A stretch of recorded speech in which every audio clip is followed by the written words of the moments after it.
आप सभी भाइयों और बहनों को जय मसीह की, परमेश्वर के नाम की स्तुति और महिमा हो। फिर से मैं आप सभी का स्वागत करता हूं हमारे एक और नए वीडियो के माध्यम से, और विश्वास करता हूं कि परमेश्वर ने आपको और आपके परिवार को सुरक्षित रखा है और संभाला है। प्रियो, आज के वीडियो आप सबके लिए बहुत ही महत्वपूर्ण है, बहुत ही खास है, क्योंकि आज इस वीडियो में हम जानेंगे 5 मार्गदर्शन। हाँ, 5 मार्गदर्शन जो आपको प्रभु यीशु मसीह में जुनून पैदा करवाएगा। और प्रियो, आज का वीडियो का टॉपिक है, मैं यीशु मसीह के प्रति जुनून कैसे पैदा करूं। मेरे प्यारे भाइयों और बहनों, हम हर रोज आपके लिए प्रार्थना करते हैं। हम आपको हमारे दिल में रखते हैं, क्योंकि हम मानते हैं कि परमेश्वर ने आपको हमसे जोड़ा है। इस दुनिया में बहुत ज्यादा समस्याएं होती है, लेकिन हम इस चैनल जीसस इज ग्रेस के द्वारा आपको प्रोत्साहित करना चाहते हैं कि आपका विश्वास परमेश्वर में बढ़े और सभी समस्या को पार करे, और परमेश्वर की आशीष आपके जीवन में आसमान से गिरे।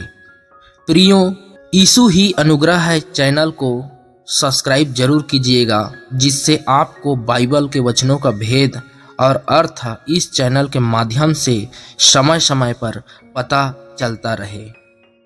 मैं प्रभु यीशु मसीह के प्रति जुनून कैसे पैदा करूं? How do I get a passion for Jesus Christ?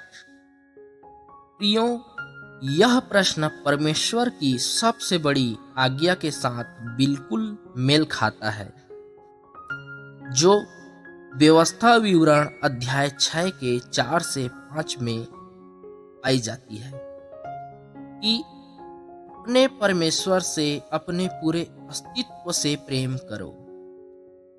यहाँ पवित्र शास्त्र से इसे कैसे लाया जाए, इस बारे में कुछ मार्गदर्शन, 5 मार्गदर्शन आपको इस वीडियो में पता चलेगा। प्रियो, पहला है, यह बिना कहे ही स्पष्ट है कि हम किसी ऐसे व्यक्ति से प्रेम नहीं कर सकते जिसे हम नहीं जानते। परमेश्वर को जाने और जाने कि उसने आपके लिए क्या किया है। व्यवस्था विवरण अध्याय 6 के 5 में परमेश्वर से प्रेम करने की आज्ञा दिए जाने से पहले यह कथन दिया गया है, हे इज़राइल सुन, यहोवा हमारा परमेश्वर एक ही यहोवा है। इस कथन का एक पहलू यह है कि वह अद्वितीय है, और जितना बेहतर हम उसे जानेंगे, उतना ही हमारे लिए उसे अपने पूरे अस्तित्व से प्रेम करना आसान होगा। इसमें यह जानना भी शामिल है कि उसने हमारे लिए क्या किया है। फिर से निर्गमन अध्याय 20 के 3 में पहली आज्ञा दिए जाने से पहले परमेश्वर बताता है कि उसने इज़राइल को मिस्र की गुलामी से बाहर निकालकर उनके लिए क्या किया था। इसी तरह रोमियो के अध्याय 12 के 1 से 2 वचन में अपने जीवन को जीवित बलिदान के रूप में अर्पित करने की आज्ञा के पहले शब्द इसलिए लिखा गया है, एक ऐसा शब्द जिसका उद्देश्य हमें पिछले अध्यायों में दर्ज परमेश्वर की सभी दयाओं की याद दिलाना है। प्रियो, परमेश्वर के साथ प्रेम में बढ़ने के लिए हमें उसे जानने की आवश्यकता है। उसने खुद को प्रकृति में प्रकट किया है, रोमियो अध्याय 1। लेकिन अपने वचन के माध्यम से और भी बहुत कुछ हमें दैनिक बाइबल अध्ययन को एक स्थायी आदत बनाने की आवश्यकता है। हमें दैनिक बाइबल अध्ययन को एक स्थायी आदत बनाने की आवश्यकता है। प्रियो, हमारे जीवन में एक हिस्सा उतना ही महत्वपूर्ण है जिसे हम भोजन कहते हैं, उसी तरह हमारे जीवन का एक हिस्सा ऐसा भी रहना चाहिए जो हमें याद दिलाता है, जिसे हमें याद रखना चाहिए कि बाइबल एक किताब से कहीं अधिक है। बाइबल एक पवित्र शास्त्र है जिससे हमें अनंत जीवन की प्राप्ति होगी। यह वास्तव में परमेश्वर का हमारे लिए प्रेम पत्र है जो सदियों से हमारे लिए उसके प्रेम को प्रकट करता है, खासकर उसके पुत्र प्रभु यीशु मसीह की सेवकाई के माध्यम से। हमें बाइबल को उसके एक पत्र के रूप में पढ़ना चाहिए। उसकी पवित्र आत्मा से हमारे दिलों से बात करने के लिए कहना चाहिए कि वह चाहता है कि हम उस दिन उससे क्या सीखें। महत्वपूर्ण छंदों और अंशों को याद रखना भी आवश्यक है, जैसा कि हम जो सीखते हैं उसे लागू करने के तरीकों के बारे में सोचना है। प्रियो, दूसरा है लगातार प्रार्थना करने के यीशु के उदाहरण का पालन करें। प्रभु यीशु मसीह लगातार प्रार्थना करने के यीशु के उदाहरण का पालन करने के लिए हमें बोल रहे हैं। जब हम यीशु के जीवन के साथ साथ दानियेल और अन्य लोगों के जीवन की जांच करते हैं जो परमेश्वर के लिए जुनूनी थे, जो परमेश्वर के लिए जुनूनी थे, परमेश्वर के कार्य में, परमेश्वर के साथ प्रार्थनाओं में लवलीन थे, जुनून से भरा हुआ व्यक्ति थे, तो हम पाते हैं कि प्रार्थना परमेश्वर के साथ उनके रिश्तों में एक महत्वपूर्ण घटक थी। यहाँ तक कि सुसमाचार और दानियेल की पुस्तक का एक त्वरित पढ़ना भी इसे प्रकट करता है। पवित्र बाइबल अध्ययन के साथ प्रार्थना परमेश्वर के साथ ईमानदार और खुला संचार आवश्यक है। आप कल्पना नहीं कर सकते कि एक पुरुष और एक महिला बिना बात करे प्रेम में नहीं बढ़ सकते, बिना संवाद के प्रेम में नहीं बढ़ सकते। इसलिए प्रार्थना को अनदेखा नहीं किया जा सकता, क्योंकि जिस प्रकार एक महिला और एक पुरुष बातों के माध्यम से प्रेम में आगे बढ़ते हैं, उसी प्रकार परमेश्वर और हम में प्रार्थनाओं के माध्यम से बात होती है और हम उनके प्रेम में आगे बढ़ते हैं। इसलिए प्रार्थना को अनदेखा नहीं किया जा सकता, बिना यह उम्मीद किए कि परमेश्वर के लिए किसी का प्रेम ठंडा हो जाएगा। प्रार्थना हमारे सबसे बड़े शत्रु के खिलाफ कवच का हिस्सा है। हम उस शैतान से लड़ते हैं जो हम देख नहीं सकते। हमारी एक आत्मिक युद्ध है और प्रार्थना हमारे जीवन का सबसे बड़ा हथियार है। इफिसियों अध्याय 6 का 18वां वचन। हम परमेश्वर से प्रेम करने की इच्छा रख सकते हैं, लेकिन हम प्रार्थना के बिना अपने जीवन में असफल हो जाएंगे। मत्ती अध्याय 26 का 41वां वचन। तीसरा, अभी उसके साथ निकटता से चले। प्रियो, दानियल और उसके 3 दोस्तों ने परमेश्वर की आज्ञा मानने का फैसला किया और अपने खाने में भी समझौता करने से इनकार कर दिया। दानियल अध्याय 1।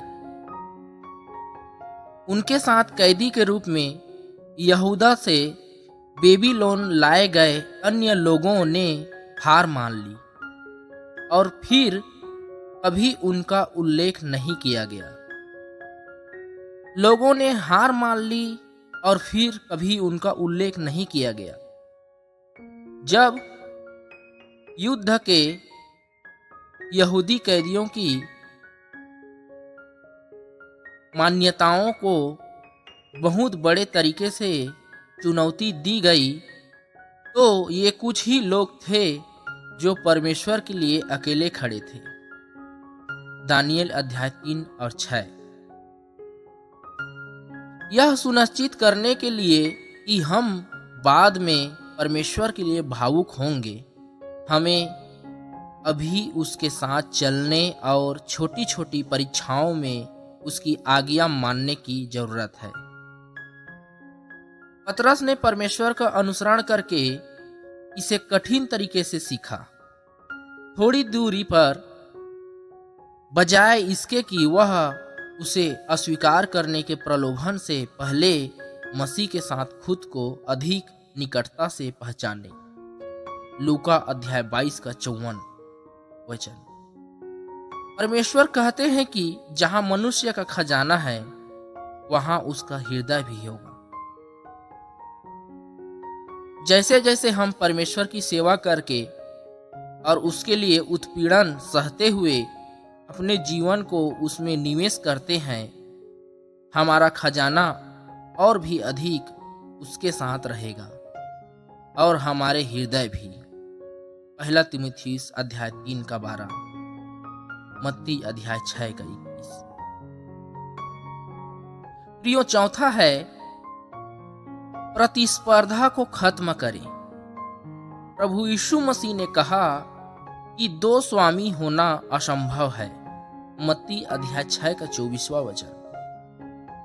हम संसार से प्रेम करने के लिए लुभाए जाते हैं। वे चीजें जो हमारी आंखों को भाती है, हमें अपने बारे में अच्छा महसूस कराती है और हमारी शारीरिक इच्छाओं को संतुष्ट करती है।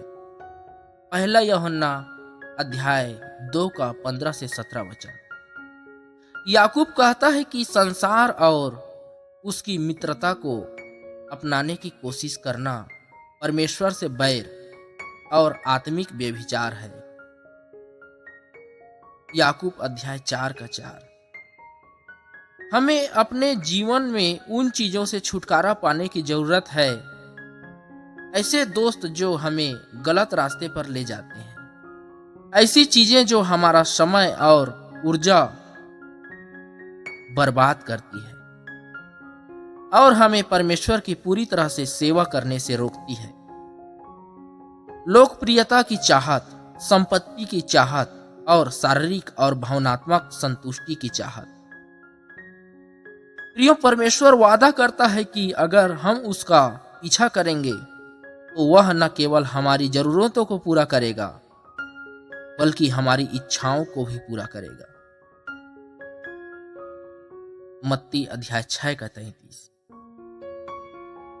प्रियो, 5वां है, अगर आप भटक रहे हैं तो वह करना शुरू करें जिसने आपको पहले स्थान पर परमेश्वर के साथ प्रेम बढ़ाने में मदद की थी।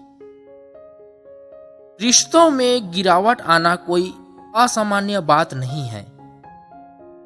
पतरस ने भी अपनी गिरावट दर्ज की, लूका अध्याय 22 के 54 में, और दाऊद ने भी अपनी गिरावट दर्ज की, दूसरा शमूएल अध्याय 11 में। लेकिन वे फिर से उठे और परमेश्वर की खोज में लग गए। प्रकाशित वाक्य 2:4 में यूहन्ना ने कहा है कि यह किसी प्रेम को खोने का मामला नहीं है, बल्कि किसी के प्रेम को छोड़ने का मामला है। इसका इलाज पहले काम करना है, वे काम जो किसी को पहले स्थान पर परमेश्वर के साथ प्रेम में बढ़ने का कारण बने।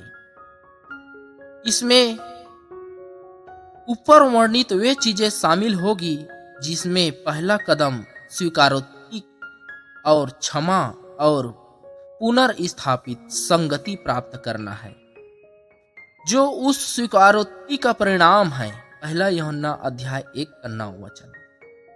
इसमें कोई संदेह नहीं है कि परमेश्वर उसके लिए जुनून की खोज को आशीर्वाद देगा और इसके माध्यम से अपने नाम को महिमा देगा।